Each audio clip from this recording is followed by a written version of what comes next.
The story of human governance stretches back through countless generations, weaving a complex tapestry of power, struggle, and social organization.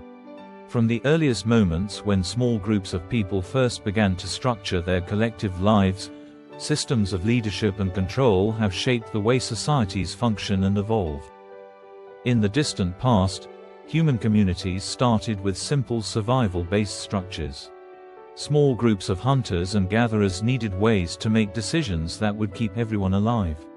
The first forms of leadership were likely based on practical skills. Those who could hunt best, find water, or understand weather patterns naturally gained respect and influence.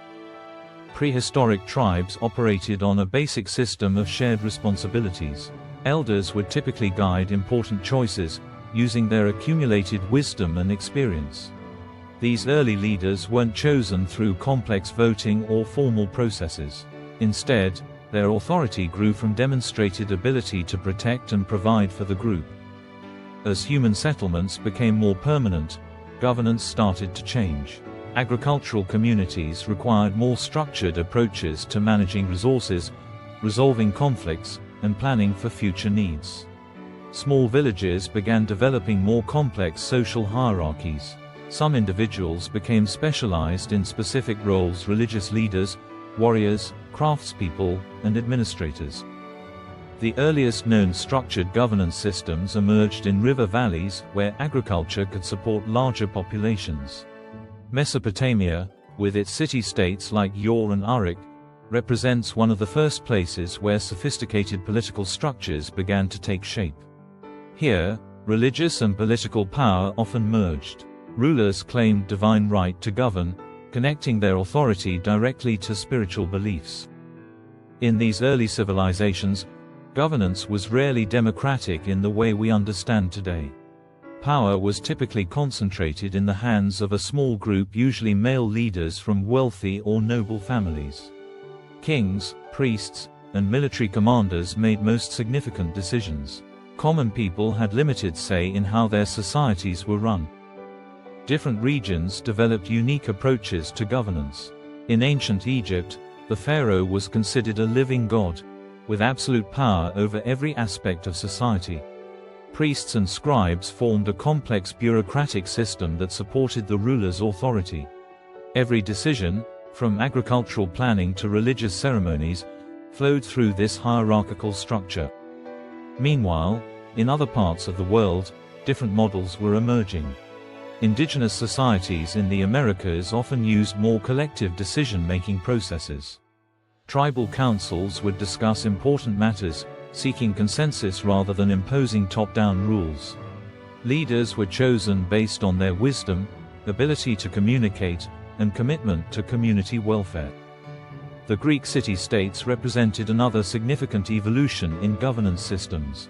Athens, in particular, developed an early form of democracy. Male citizens could participate in public assemblies, debate policies, and vote on important decisions. This was revolutionary for its time, though it's crucial to note that citizens excluded women, slaves, and foreigners. China's governance models offered yet another fascinating approach. Confucian philosophy deeply influenced political structures, emphasizing moral leadership and social harmony. Emperors were expected to rule with wisdom and compassion, maintaining a delicate balance between different social classes and maintaining cosmic order.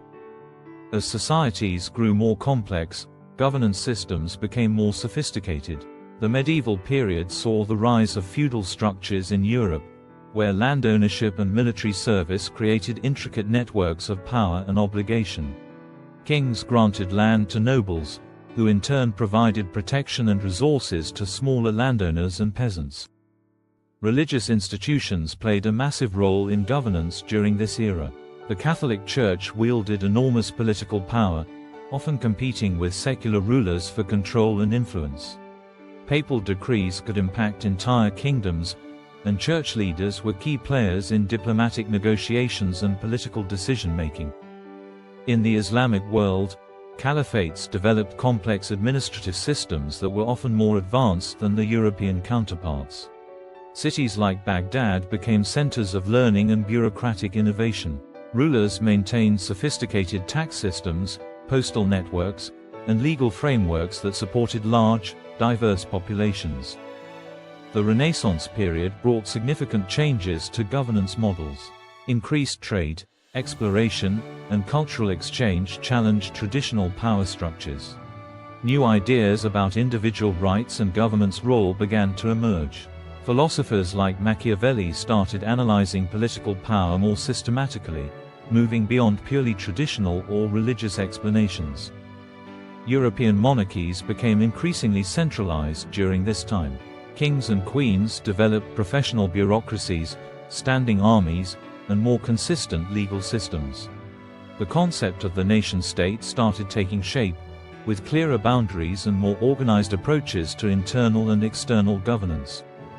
In the Americas, indigenous governance systems faced massive disruption through colonization.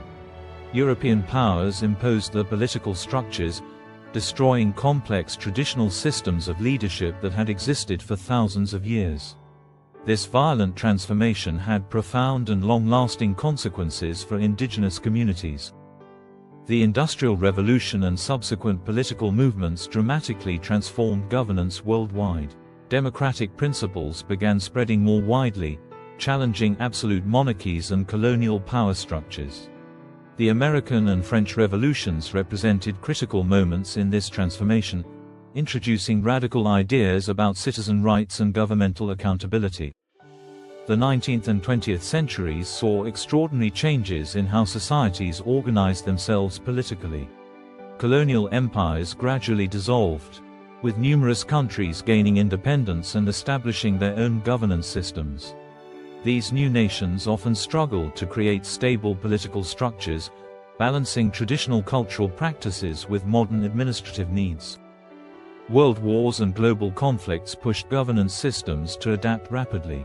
International organizations like the United Nations emerged, attempting to create frameworks for global cooperation and conflict resolution. The idea of universal human rights began gaining traction, challenging previous models of governance that had been based on more limited, exclusive principles. Communist and socialist models offered alternative approaches to governance, emphasizing collective ownership and centralized planning. These systems promised equality but often resulted in authoritarian structures that limited individual freedoms. The eventual collapse of many communist governments demonstrated the challenges of implementing such comprehensive political transformations. In the late 20th and early 21st centuries, technological advances have been reshaping governance in unprecedented ways. Digital communication allows for more direct forms of democratic participation. Social media and global information networks challenge traditional power structures, giving individual citizens more opportunities to engage with and critique political systems. Contemporary governance continues to evolve. Many countries are experimenting with more participatory models, using digital tools to increase transparency and citizen involvement. Challenges like climate change, global economic interconnectedness, and rapid technological change require increasingly sophisticated and cooperative approaches to political organization. The story of human governance is far from over. Each generation faces new challenges that require creative political solutions. Understanding historical governance systems helps us appreciate the complexity of creating fair, effective ways for humans to live and work together. From small tribal groups to massive global networks, the fundamental human need remains the same: to create social structures that protect, support, and enable human potential. As our world becomes more interconnected, the ways we govern ourselves will continue to change, reflecting our ongoing search for balance, justice, and collective progress. The concept of governance is fundamentally about human relationships and power dynamics. Beyond the broad historical narrative, specific cultural contexts reveal fascinating nuances in how different societies managed collective decision-making. Many indigenous cultures developed sophisticated governance systems long before European contact. Australian Aboriginal communities, for instance, had intricate systems of law and social organization called Dreamtime governance. These systems weren't just political structures but comprehensive frameworks that connected social rules, spiritual beliefs, and environmental management. In North America, the Iroquois Confederacy represented a remarkable example of advanced political organization. Their democratic model included complex checks and balances, representation mechanisms, and processes for conflict resolution that would later influence the United States Constitution. Women played critical roles in their political system, often holding significant decision-making power, a stark contrast to many contemporary European governance models. African societies developed diverse and sophisticated governance approaches that often emphasized community consensus. In many West African kingdoms, political leaders were expected to listen to community councils and maintain transparent communication. The concept of leadership was less about individual power and more about collective responsibility.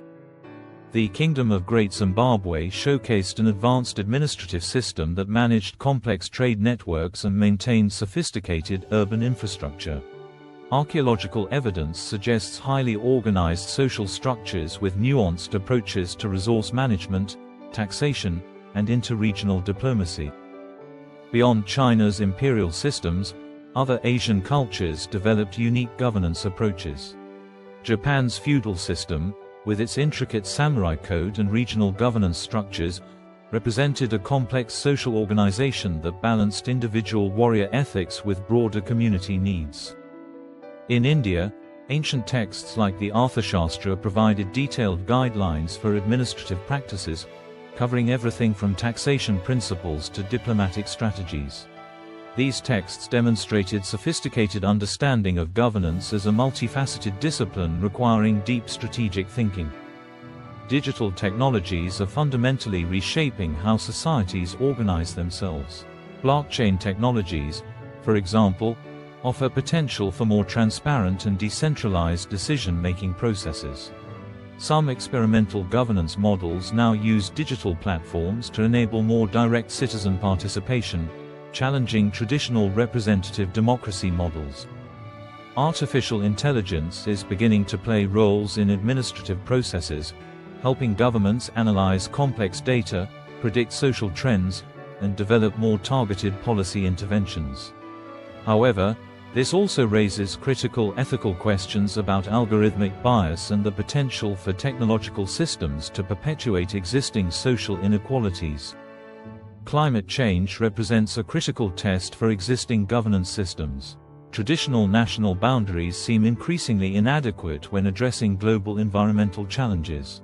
This requires developing new forms of international cooperation that transcend current political structures.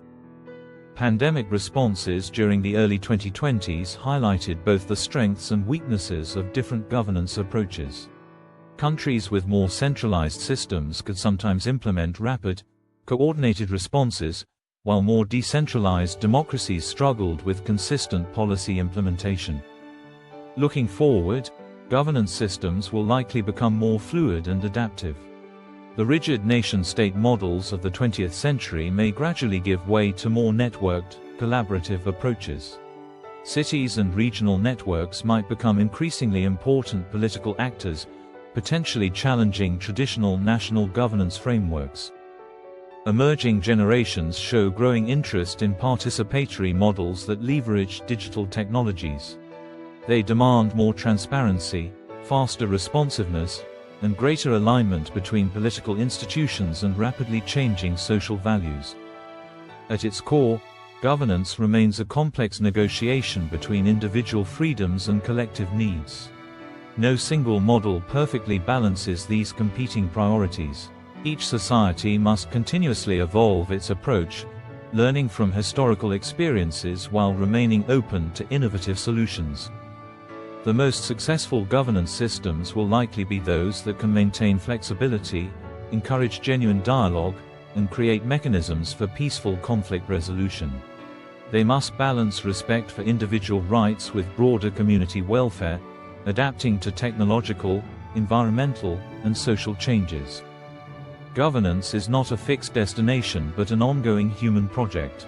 Each generation inherits political structures from its predecessors while simultaneously reshaping those structures to meet new challenges.